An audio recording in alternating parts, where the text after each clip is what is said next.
بزن بریم آقا.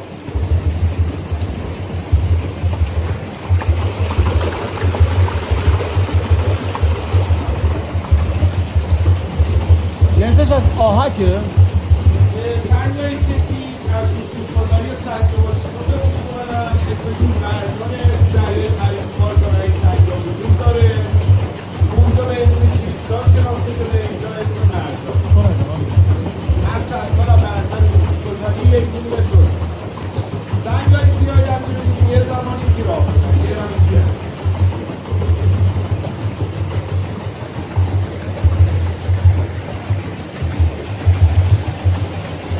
قسمتش چقدره؟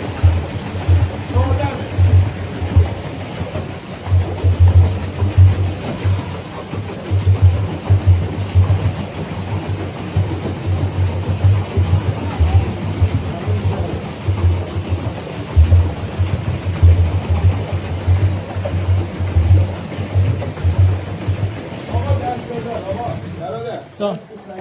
نیا کن تعادل باید رو برمیزنی بچه هست پیشه چپ پیشه خدای نکرده اتفاقی میفته به خاطر خودتون دارم میگم بزن بریم